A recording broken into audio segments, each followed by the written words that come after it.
Hello, Assalamu alaikum. Welcome to another video of pharmacology. In this video, we are going to study drug transport and absorption. तो इस video में क्या होगा कि भाई drug की ट्रांसपोर्टेशन कैसे होती है और उसकी एब्जॉर्प्शन कैसे होती है उसको हम पढ़ेंगे, जिसके अंदर हमारे पास सबसे पहले आता है कि जो ट्रांसफॉर्मेशन होती है ड्रग की वो क्या होती है। एडमिनिस्ट्रेशन होने के बाद ब्लड के अंदर जब ड्रग आ जाता है तो उस प्रोसेस को हम कहते हैं कि वो ड्रग एब्जॉर्ब हो गया। और ड्रग एब्जॉर्ब कैसे होता है? अगर वो जीआईटी के थ्रू आ रहा होता है तो वो रीनल वेंस के थ्रू जो पे है एब्जॉर्ब होता है। रीनल वेंस मतलब किडनी की veins. Drug passes across cell membrane. अब बात कर रहे हैं कि भाई जब ड्रग ब्लड में पहुंच जाता है तो फिर सेल के अंदर आने के लिए उसको सेल मेम्ब्रेन को क्रॉस करना पड़ेगा। तो सेल मेम्ब्रेन को क्रॉस करने के लिए उसके पास डिफरेंट मेथड से डिफरेंट ड्रग पास होते हैं। कौन से मेथड्स होते हैं जो कि पैसेज के? सबसे पहले होता है passive diffusion, filtration, facilitated diffusion, active transport, pinocytosis और endocytosis.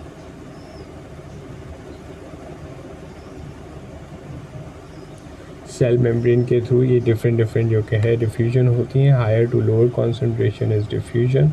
Higher to lower concentration through a carrier protein is facilitated diffusion, and lower to high concentration is active diffusion and now अब जो कि है ये सारी चीज़ें जो कि है डिस्क्राइब की जा रही हैं डिटेल में अंग्रेजी में। अब ये जो चीज़ें हैं ये डिपेंड करती हैं। जो हमारे पास पैसिव डिफ्यूजन है वो कुछ कंपोनेंट्स पे डिपेंड करती है। वो कौन से हैं? एब्जॉर्बिंग सरफेस एरिया कि वो कितना बड़ा है कितना छोटा है।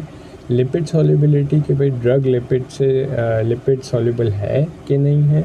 और जो हमारे पास कॉन्सेंट्रेशन ग्रेडियंट है जो कि higher concentration to lower concentration की जो हम बात करते हैं तो ईसीएम और आईसीएम मतलब एक्स्ट्रासेलुलर ईसीएफ और आईसीएफ एक्स्ट्रासेलुलर फ्लूइड और इंट्रासेलुलर फ्लूइड में उस प्रोडक्ट की कॉन्सेंट्रेशन क्या है और मॉलिक्यूलर साइज़, वो प्रोडक्ट कितना बड़ा है कितना छोटा है, उसका साइज़ क्या है और सेल मेम्ब्रेन की थिकनेस क्या है। Fix law of diffusion. Fix law of diffusion ये कहता है कि भाई जो पैसिवली फ्लक्स हो रहा है किस चीज़ का, हमारे जो कि कॉन्सेंट्रेशंस की वजह से जो कि मॉलिक्यूल्स का फ्लक्स होता है चेंज होता है उसको फिक्स लॉ डिटरमाइन करता है। कैसे? मतलब डिफ्यूजन का रेट, डिफ्यूजन रेट को कहते हैं C1 minus C2, concentration 1 minus concentration 2 multiply by permeability coefficient multiply by area thickness of membrane. तो ये हमारे पास जो कि है फिक्स लॉ की स्टेटमेंट आ गई। अब हमारे पास एक और कुछ कंपोनेंट्स हैं कि भाई अगर हमारे पास जो कि है कॉन्सेंट्रेशन ग्रेडियंट हायर होगा तो डिफ्यूजन फास्ट होगी, ज़्यादा होगी। सरफेस एरिया ज़्यादा होगा तो भी डिफ्यूजन ज़्यादा होगी। लिपिड सॉल्युबिलिटी ज़्यादा होगी तो वो भी फेवर करेगी डिफ्यूजन को। और मेम्ब्रेन अगर थिकर होगी तो वो डिफ्यूजन कम होगी और मेम्ब्रेन अगर थिनर होगी तो डिफ्यूजन ज़्यादा होगी। मॉलिक्यूलर साइज़ बड़ा होगा तो डिफ्यूजन कम होगी, मॉलिक्यूलर साइज़ छोटा होगा तो डिफ्यूजन ज़्यादा होगी। फिर इसके बाद हम बात करते हैं second mode of transfer of drug into the cell, वो है फिल्ट्रेशन। फिल्ट्रेशन क्या है? वाटर, आयंस और कुछ लो मॉलिक्यूलर वेट सब्सटेंस जो कि होते हैं वो पास करेंगे सेल मेम्ब्रेन के पोर्स के थ्रू, और इस कॉन्सेप्ट को हम कहते हैं कि भाई फिल्ट्रेशन हो गई। फिल्ट्रेशन जो कि किन किन जगह पे होती है? जेजुनम में होती है, प्रॉक्सिमल ट्यूब्यूल्स जो कि किडनी के होते हैं उनमें होती है, और स्टमक में एब्सेंट होती है, और यूरिनरी ब्लैडर में जो कि फिल्ट्रेशन का प्रोसेस एब्सेंट होता है। कुछ ही जो कि सोडियम और लो मॉलिक्यूलर वेट जो कि हमारे पास ड्रग्स हैं जैसे कि इथेनॉल और ग्लाइसरॉल, और ये जो कि है फिल्ट्रेशन के थ्रू जो कि है जा सकते हैं सेल के अंदर। फैसिलिटेटेड डिफ्यूजन, ये वो डिफ्यूजन है जो कि हायर टू लोअर कॉन्सेंट्रेशन होता है लेकिन with the help of carrier protein होता है। It works in concentration gradient, इसको भी कॉन्सेंट्रेशन ग्रेडियंट की ज़रूरत होती है। और इसको एनर्जी की ज़रूरत नहीं होती, हालांकि ये कैरियर प्रोटीन के थ्रू आता जाता है, लेकिन still it does not require any energy. It is selective for chemical structure of a drug. ये सिलेक्टिव होता है, स्पेसिफिक केमिकल्स को अलाउ करता है, हर चीज़ को आने नहीं देता। That is carrier transport only those drugs having specific molecular structure. उन्हीं ड्रग्स को अलाउ करेगा जिन ड्रग्स के पास मॉलिक्यूलर स्ट्रक्चर स्पेसिफिक होगा, वो मॉलिक्यूलर स्ट्रक्चर जो वो स्पेसिफिक कैरियर प्रोटीन उसको अलाउ करेगा। तो specific carrier protein have specific molecular structure which they allow, और ये एक सैचुरेबल प्रोसेस होता है। फैसिलिटेटेड डिफ्यूजन डायग्राम से दिखाया गया है थोड़ा बहुत, जिसको हमें स्टडी करने की ज़रूरत नहीं है। Active transport in this specialised process drug pass through cell membrane. अब ये एक स्पेशलाइज्ड प्रोसेस होता है जिसके अंदर ड्रग सेल मेम्ब्रेन के थ्रू पास करता है, लेकिन इसके अंदर हमें एनर्जी की रिक्वायरमेंट होती है, और वो एनर्जी क्या होती है? ATP। It is selective for chemical structure of a drug, that is carrier transport only those drugs having specific structure. Specific structure को ही जो कि ये भी अलाउ देता है, पास देता है अंदर आने की, और ये भी एक सैचुरेबल स्ट्रक्चर है। Primary active transport. Primary active transport क्या है कि भाई इस तरफ से ATP आएगा, उस तरफ से मॉलिक्यूल आएगा, जिसको कॉन्सेंट्रेशन ग्रेडियंट के अगेंस्ट लेके जाना है। जैसे एक जगह पे ICF में कैल्शियम ज़्यादा है, उसको ECF में लेके जाना है, तो एक ATP जाएगा और एक कैल्शियम जाएगा, और वो दोनों एनर्जी प्रोड्यूस करके ICF से ECF में चले जाएंगे। एंडोसाइटोसिस। एंडोसाइटोसिस वो मेथड है जिसके अंदर हमारे पास क्या होता है कि कोई भी ड्रग की एंट्री की जाए with the help of engulfment of that drug by the cell membrane.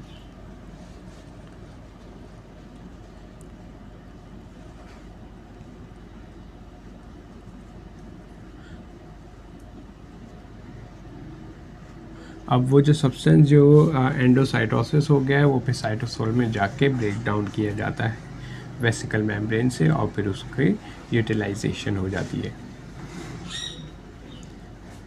अब कौन से फैक्टर्स हैं, यहाँ तक तो हमारे पास वो मोड हो गए जिनसे ड्रग जो कि है सेल के अंदर एंट्री लेता है। अब कौन से वो फैक्टर्स हैं जो मॉडिफाई करते हैं ड्रग एब्जॉर्प्शन? वो हमारे पास है physical state of the drug. Drug की स्टेट क्या है? टैबलेट फॉर्म में है, लिक्विड फॉर्म में है, सॉल्यूशन है, सस्पेंशन है। डिसइंटीग्रेशन ऑफ ड्रग, अब वो उसकी डिसइंटीग्रेशन क्या हो रही है डिपेंडिंग ऑन द स्टेट। और मॉलिक्यूलर साइज़ क्या है, ड्रग कितना बड़ा है, कितना छोटा है, उसका मॉलिक्यूलर साइज़ क्या है, 100 है, 1000 है, 500 है। कॉन्सेंट्रेशन क्या है, कितना डोज दिया है उनको पेशेंट को। आयोनाइजेशन ऑफ द ड्रग, अब वो जो ड्रग है उसकी आयोनाइजेशन क्या है और उसकी सॉल्युबिलिटी क्या है कि वो किस चीज़ में सॉल्युबल है, लिपिड सॉल्युबल है, वाटर सॉल्युबल है, और आयोनाइजेबल है कि नहीं है। फिर इसके बाद हमारे पास एब्जॉर्प्शन पे जो हमारे पास जो फैक्टर्स रिलेटेड टू रेसिपिएंट है, वो हमारे पास ये है कि भाई एरिया ऑफ एब्जॉर्प्शन कितना है। अगर ज़्यादा है तो अच्छा है, कम है तो फिर वो जो कि एब्जॉर्प्शन लिमिटेड होती है। Functional integrity of the absorbing surface, absorbing surface की इंटीग्रिटी कैसी है कि जैसे उसके अंदर कितने ज़्यादा सेल्स हैं, कितने ज़्यादा सिलिया है, और वेस्कुलैरिटी क्या है कि उसके अंदर वेसल्स कितनी ज़्यादा वेसल्स हैं तो ज़्यादा एब्जॉर्प्शन, कम वेसल्स तो कम एब्जॉर्प्शन। को एडमिनिस्ट्रेशन ऑफ अदर ड्रग, दूसरे ड्रग के साथ क्या को एडमिनिस्ट्रेशन है, क्या नहीं है, और ड्रग है नहीं है, या सिंगल ड्रग यूज़ हो रहा है, और पीएच क्या है, उस मीडियम की पीएच क्या है। ये सारी चीज़ें जो कि रेसिपिएंट जो कि एक रेसिपिएंट के फैक्टर्स हैं related to the drugs. Physical, अब उन चीज़ों को एक्सप्लेन किया हुआ है। Physical state of the drug liquid are better, अब बताया गया, फैक्ट्स बताए गए कि लिक्विड जो कि बेटर है और रैपिडली एब्जॉर्ब होता है as compare to the solid. Solution ज़्यादा अच्छे से एब्जॉर्ब किया जाता है, जबकि सस्पेंशन जो कि है स्लोली एब्जॉर्ब होता है जिसके अंदर इनसॉल्युबल सॉल्ट्स हों। Disintegration of the tablet, tablet break down कैसे होगी, स्लो हो रही है, फास्ट हो रही है। तो हमारे पास यहाँ पे एक फैक्ट दिया गया है कि भाई लार्ज टैबलेट जल्दी टूटती हैं, जबकि स्मॉल टैबलेट जो कि है स्लो टूटती हैं, जो कि हाईली कंप्रेस्ड होती हैं। मॉलिक्यूलर साइज, मॉलिकुलर साइज़ का जो कि कंसर्न है वो ये है कि भाई ड्रग्स जो कि 100 से लेके 1000 तक के मॉलिकुलर साइज़ में होते हैं।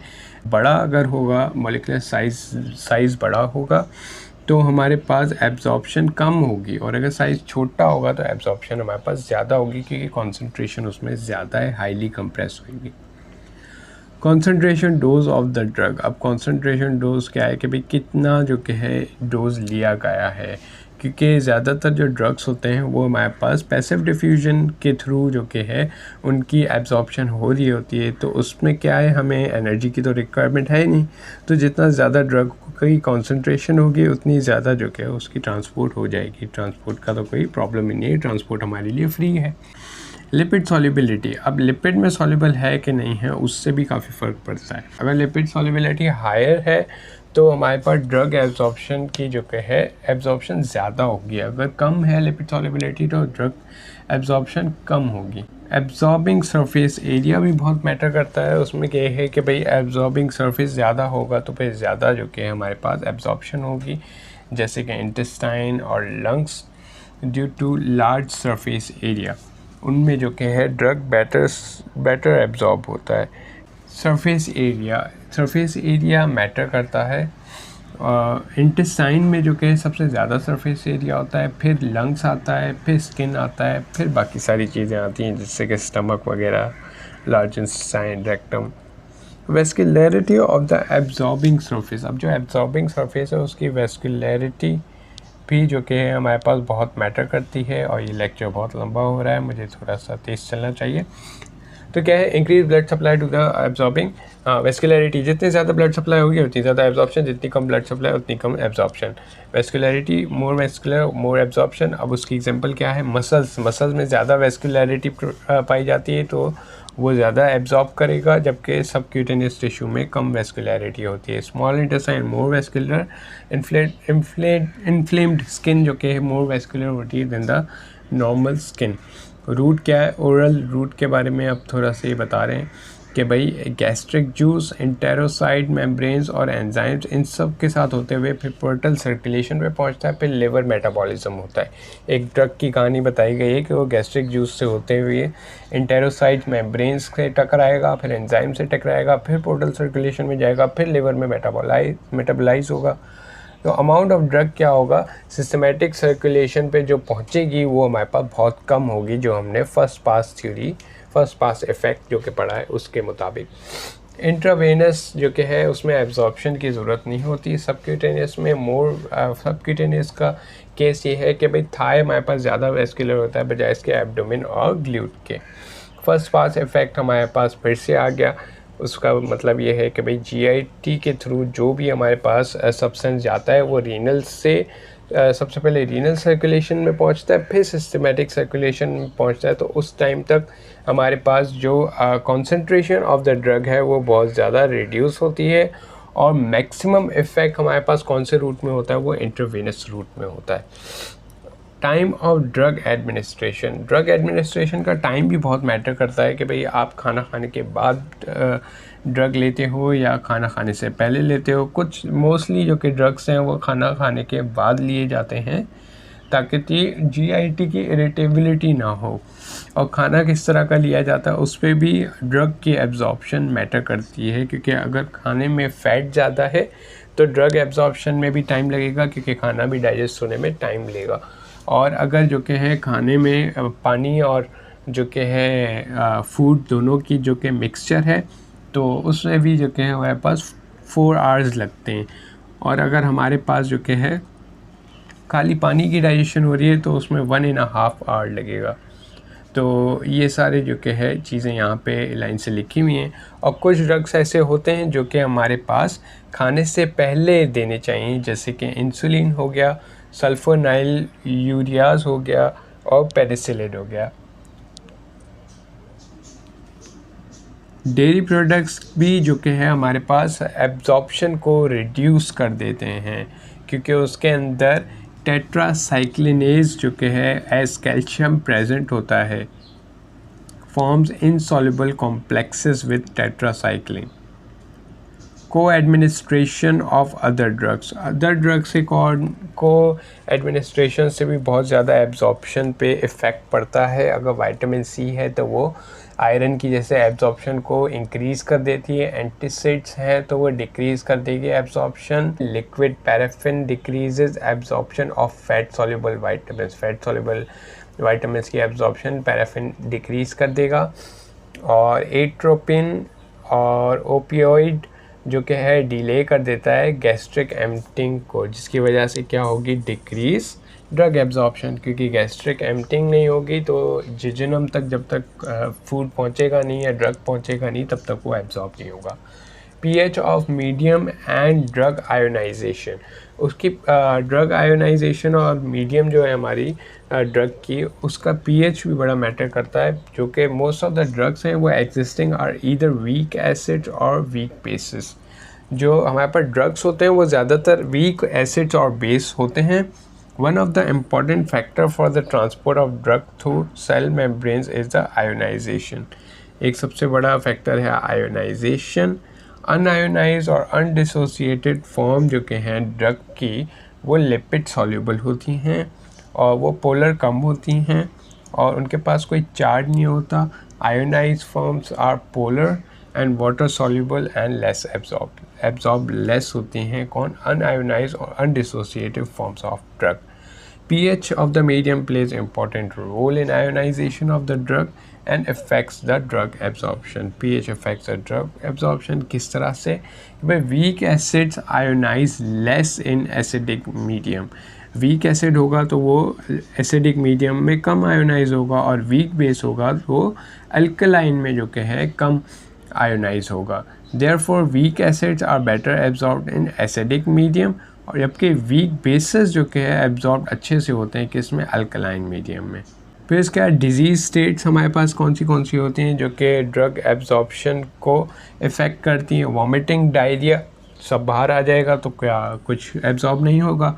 इन्फ्लेम्ड, डैमेज स्किन जो कि है, स्किन का अगर कोई आप प्रोडक्ट लगा रहे हो तो उसकी एब्जॉर्प्शन नहीं होगी अगर स्किन जो कि डैमेज है या फिर इन्फ्लेम्ड है।